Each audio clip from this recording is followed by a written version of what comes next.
Hey, welcome back everybody to Altcoin Daily, where you subscribe for daily videos on everything going on in cryptocurrency.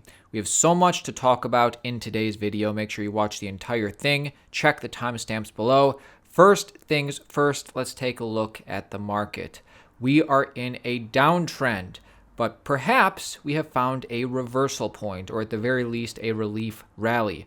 Earlier today, Bitcoin dipped to $33,000, almost $32,000. But since this point, Bitcoin has rallied up to $37,500, and right now we are at $36,400. Let me know what you think of this in the comments below. Is this the local bottom? Is it upside from here? Just one thing to keep in mind, a little bit perspective.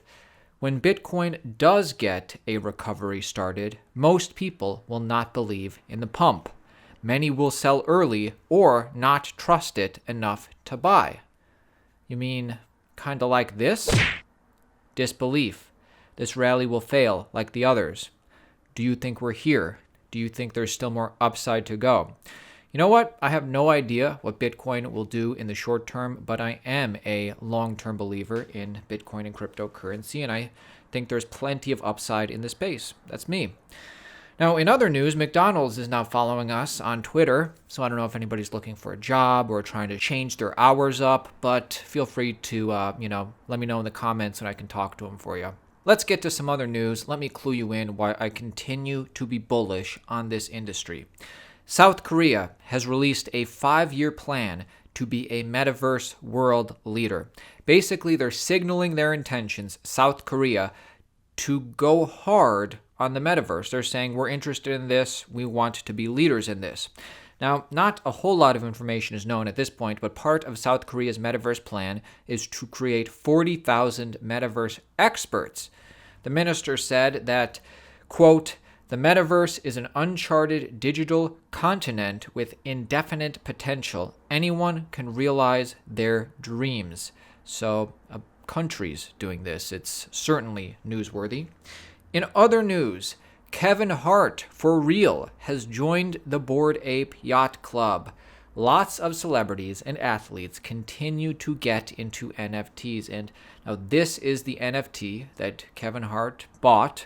Do you think this NFT is fitting of Kevin Hart? I think so.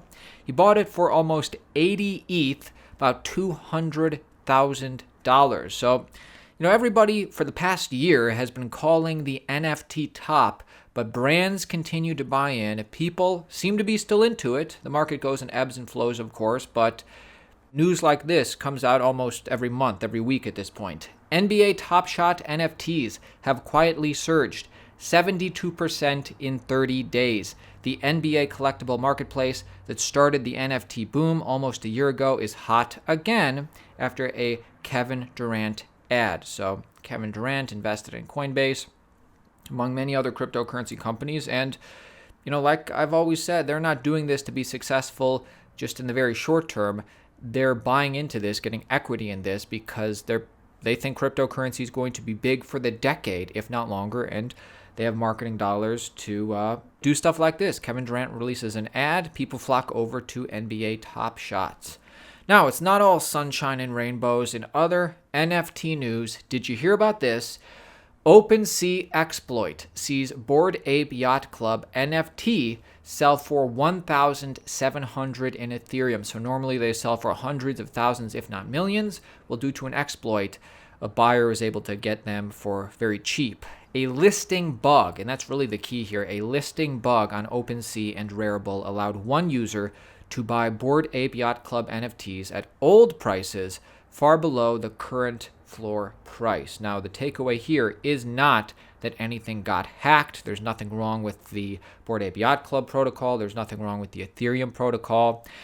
The hacker, although what he did was unethical, he really didn't break any rules. He found loopholes in the system, and this is a problem with education, and I hope OpenSea and Rarible get better and people learn how to not have this listing bug exploit, and there's plenty of information going on around that, but I just wanted to give you the full picture, the good news, the bad news.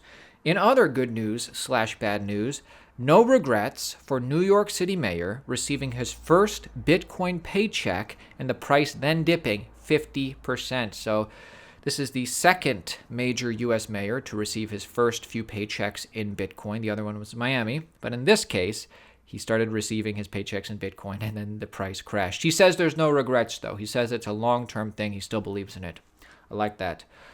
In other news, this is kind of interesting. Ethereum scraps ETH 2.0 in a roadmap rebrand. So this is what you need to know. The Ethereum Foundation has retired the terms ETH1 and ETH2. Instead, these will now be referred to as execution layer and consensus layer, respectively. The rebranding is part of an effort to avoid future confusion over terminology and to thwart scammers attempting to exploit such misunderstandings. So there's no longer going to be an ETH1 and ETH2. It's all ETH, just one is the execution layer, and it's turning into the consensus layer. And Ethereum has always been good at rebranding and stuff like this. In other news, Gucci taps toy brand Superplastic to drop 10 SuperGucci NFTs in February. Gucci is the latest fashion brand to engage with NFTs with the launch of a limited series of digital collectibles. So NFTs continue to make big news, and brands and people continue to buy in. In other news, Uniswap's founder, the Uniswap founder's bank account has been shut down by JP Morgan Chase.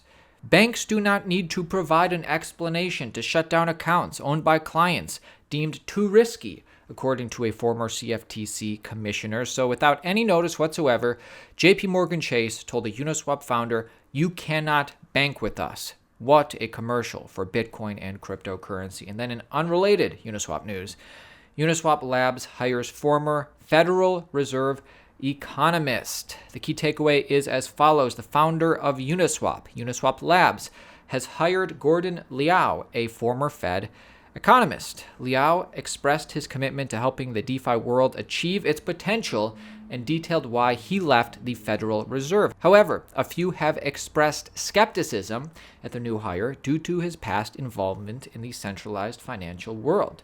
People are skeptical. I love this. I think we need more of this. The old legacy world and the new future world coming together to continue our path towards the future. I think this is a great thing. Great news for Fantom. Any Fantom fans in the house today? Fantom Network, DeFi ecosystem, is now crypto's third largest. Out of nowhere, like a phantom, this happened.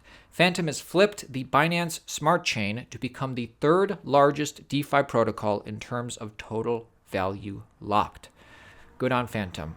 In other news, Walmart director joins blockchain.com board and says crypto is a giant shift in finance. So continuing to see older legacy players join the new cryptocurrency world. I think this is a great thing. This is how cryptocurrency maintains itself and continues to thrive going forward. And last but not least, with all that being said, the cryptocurrency adoption looks a lot like the 90s internet adoption. So I happen to be long-term bullish. I happen to be long-term bullish, and my portfolio reflects that. And I see this dip as a major opportunity to buy different cryptos that I believe in. I can't give you financial advice. You have to determine what's best for you, but there's a lot of fear in the air right now. We will either be seen as legends or fools in the future. Nobody knows the future. Hey, I will see you tomorrow, my friends. This is Aaron at Altcoin Daily.